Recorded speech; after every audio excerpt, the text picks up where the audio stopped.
வருங்கால மக்களின் சேவகர்களுக்கு வணக்கம். HCFல ஒரு ப்ரீவியஸ் இயர் क्वेश्चन பார்க்கலாம். தி LCM of 2y minus 6, 2y square minus 18 அப்படிங்கிற ரெண்டு பாலினாமியல் கொடுத்திருக்காங்க.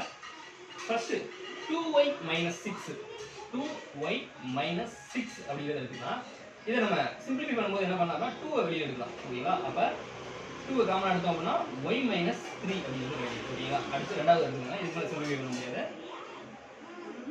அடுத்து 2y square minus 18. ஓகேவா? இதுல இருந்து நம்ம 2 காமனா எடுத்தோம் அப்படின்னா y square minus 9 அப்படி சொல்லி கிடைக்கும். ஓகேங்களா? y square minus 9. இதை நம்ம எப்படி எழுதலாம் அப்படின்னா 2 into y square minus 3 9. 3 9. அப்ப 3 ஸ்கொயர் அப்படின்னு எழுதலாம். அப்ப இதனுடைய அமைப்பு எப்படி இருக்கு அப்படின்னு பார்த்தோம் அப்படின்னா a square minus b square அப்படிங்கிற அமைப்பு எப்படி இருக்கு. இதுக்கான formula a plus b into a minus b. அப்ப இத y a அப்படினும் 3 b அப்படி சொல்லி நம்ம வச்சு இந்த ஃபார்முலா படி நம்ம பிரிச்சோம் அப்படின்னா 2 into y plus 3 into y minus 3. இதுக்கான LCM தான் என்ன அப்படி கேட்டிருக்காங்க. இதுக்கான HCF என்ன அப்படிங்கறத ஃபர்ஸ்ட் நான் சொல்லிடுறேன். HCF அப்படிங்கிறது ஹையஸ்ட் காமன் ஃபேக்டர். ஓகேங்களா? காமனா இருக்கக்கூடிய மிகப்பெரியது. ஓகேங்களா? இங்க ஒரு நம்பர் இருக்கு அப்படின்னா மேல வந்து பவர்ல 1 இருக்குன்னு அர்த்தம். அதே போல இங்கேயும் இந்த இதுக்கு மேலேயும் பவர்ல 1 இருக்குன்னு அர்த்தம். எதுவுமே பவர்ல இல்லை அப்படின்னா 1 இருக்குன்னு அர்த்தம். அங்கே இதே போல பவர் 1 பவர் 1 பவர் 1. ஓகேங்களா?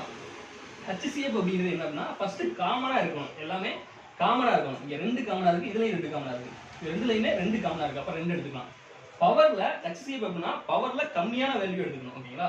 பவர்ல கம்மியான வேல்யூ ரெண்டுமே ஒரே வேல்யூ தான். அப்ப ரெண்டுமே எடுத்துக்கலாம். அடுத்து இங்க y minus 3 இருக்கு, இங்கேயும் y minus 3 இருக்கு. அப்ப y minus 3 பவர்ல கம்மியானது எடுத்துக்கணும். ரெண்டுலயுமே ஒன்று தான் இருக்கு. அப்ப அப்படியே எடுத்துக்கலாம். இதுதான் இந்த சம்முக்கான HCF. LCM அப்படிங்கிறது என்ன அப்படின்னா காமனா இருக்கக்கூடிய நம்பர் பிளஸ் காமனா இல்லாத நம்பர். காமனா இருக்கக்கூடிய நம்பர்ல அதிகமான பவர் வேல்யூ எடுத்துக்கணும். ஓகேங்களா? LCM அப்படிங்கிறது என்ன அப்படின்னா காமனா இருக்கக்கூடிய நம்பர்ல எதுல பவர்ல அதிகமா இருக்கோ அந்த நம்பர் எடுத்துக்கணும். ஓகேங்களா? ரெண்டுலயுமே அப்ப ஒரே தான் இருக்கு. அப்ப அப்படியே எடுத்துக்கலாம்.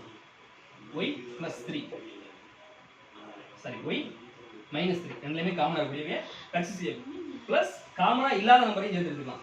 y plus 3 அப்படிங்கிறது எக்ஸ்ட்ரா இருக்கு. இதுதான் LCM. அதாவது எப்பயுமே HCF இருக்குல்ல, HCF உடைய மல்டிபிள் தான் என்னவா இருக்கும்னா LCM இருக்கும். LCM அப்படிங்கிறது HCF ஓட மல்டிபிளா தான் இருக்கும். ஓகேங்களா? மல்டிபிளா தான் இருக்கும். ஓகேங்களா? Okay, thank you.